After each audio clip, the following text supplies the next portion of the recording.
में ना आती, साबिक वजीर आजम कहते हैं। नाजरीन, महर बुखारी ने लतीफ़ खोसा को अपने शो में बुलाकर पूछा कि इमरान खान साहब को अभी रिहा तो कर दिया गया है, मगर साथ के साथ ही उनकी गिरफ्तारी फिर हो गई साइफर के मुकदमे में। तो इस तरह तो खान साहब के खिलाफ 200 से ज़ायद मुकदमे हैं, तो क्या एक से रिहा होंगे और दूसरे में गिरफ्तार होंगे? क्या यही चलता रहेगा?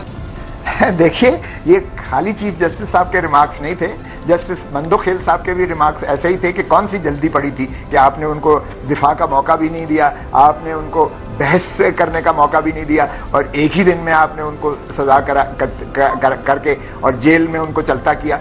तो ये तीसरे जज साहब जो है मज़ाहिर अली अकबर नकवी, उनकी भी जो है ऑब्जर्वेशन थी। तो जितनी फुल कोर्ट बैठी हुई थी सभी ने की ये ऑब्जर्वेशन थी, और ये भी ऑब्जर्वेशन उस वक्त दी गई जब उनका अपना वकील जो है अमजद साहब, जो इलेक्शन कमीशन का वकील था, जो नवाज शरीफ का भी वकील है, जो इनकी मरियम शरीफ साहबा का भी वकील है, जो शहबाज शरीफ साहब का भी वकील है, वही वकील माशाल्लाह इलेक्शन कमीशन की जानिब से भी पेश किया गया, यानी मुद्दई की तरफ से पेश किया गया। और उनको जज साहब ने बिल्कुल कन्फ्रंट करवा के जब उन्होंने कंसीड किया, उन्होंने माना कि इलेक्शन जो एडिशनल सेशन जज हैं दिलावर साहब, उन्होंने अदालत आलिया के 2 मरतबा रिमांड फैसले को कतई नजरअंदाज करके और फैसला कर दिया।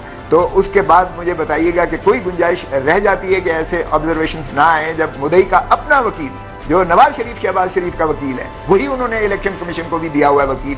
तो जब वो भी कंसीड कर ले कि दिलावर एडिशनल सेशन जज साहब ने इवन रिमांड ऑर्डर्स को नजरअंदाज करके बाला अदालत के जो किसी कानूनी और किसी जो है वो प्रॉपर्टी के या लीगल प्रिंसिपल्स पर वो उसको फॉलो करने का पाबंद था, वो भी नजरअंदाज करके उजलत में उन्होंने सजा कर दी। तो ये ऑब्जर्वेशंस अगर उस दिन की होती, उस पर अमल किया होता, तो फिर नीचे चीफ जस्टिस साहब जो है या लाहौर हाईकोर्ट की division bench, sorry Islamabad high court की डिवीजन बेंच फिर उसी दिन फैसला करती, लेकिन उस दिन भी फैसला नहीं किया।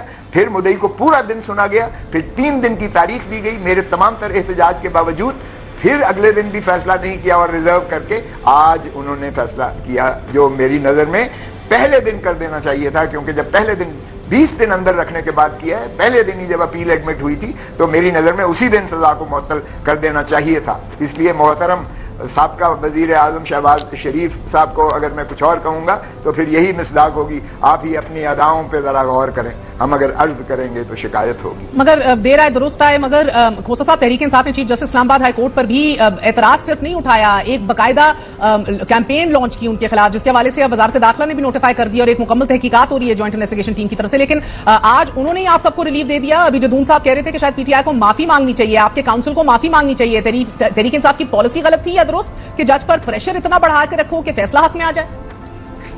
मैं देखें, ये प्रेशर तो जरा मुस्लिम लीग नून का वतीरा है।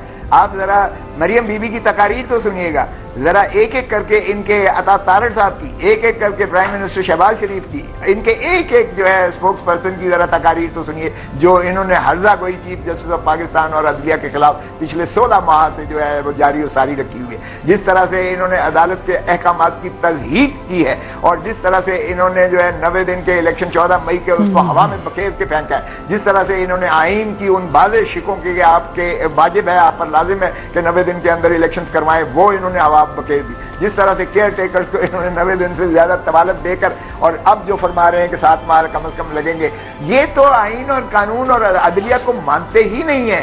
ये न सिर्फ अदालतों पर हमले करने के जो है इनका वतीरा है, डिविसिव हैं, ये चमक की रीत ये डालते हैं, इंटिमिडेशन ये करते हैं, ब्लैकमेल ये करते हैं और फिर अदालत को 2 लख्त ये करते हैं। और सजाद अली शाह को भी इन्होंने अपने ही जजों के हाथों से माजूर करवाया था और अब भी पूरी कोशिश की इन्होंने कि इस सुप्रीम कोर्ट में भी जितनी दरारें डाल सकते हैं, जितना इसको मुतनाज़ा बना सकते हैं वो करें। मगर खोसा साहब, आप ये देख रहे हैं कि अदलिया के लिए चैलेंज सिर्फ अब ये नहीं है कि वो गलत सजा को मुअत्तल करें, जिस तरह आप लोग भी अदालत का सामना करेंगे, लेकिन खान साहब को लातादाद केसेस हैं, मुकदमात हैं जिनमें दोबारा गिरफ्तार किया जा रहा है और किया जाएगा। तो तोशाखाना केस में जमानत तो हो गई, मगर साइफर केस में कल तक जेल में कैद रखने का हुक्म भी साथ ही आ गया।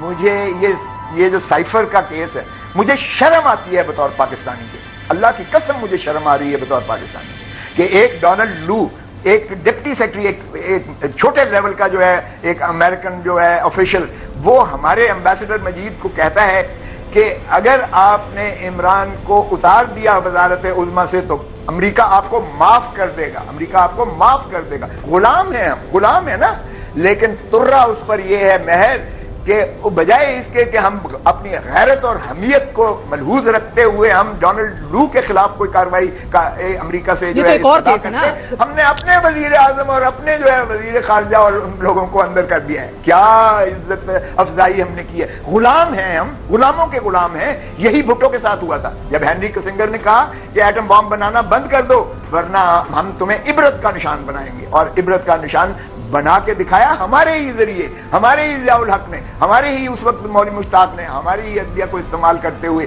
अरे भाई, जिसने कहा एब्सोल्युटली नॉट, जिसने अमेरिका को जरा वो इज्जत और वकार की हैसियत से कहा, जवाब दिया, आप उसको अंदर कर रहे हैं, डोनाल्ड लू को खुश कर रहे हैं। आप गुलामी की किस तह तक जाकर आप पाकिस्तान की कौम और मुल्क को जलील कर रहे हैं।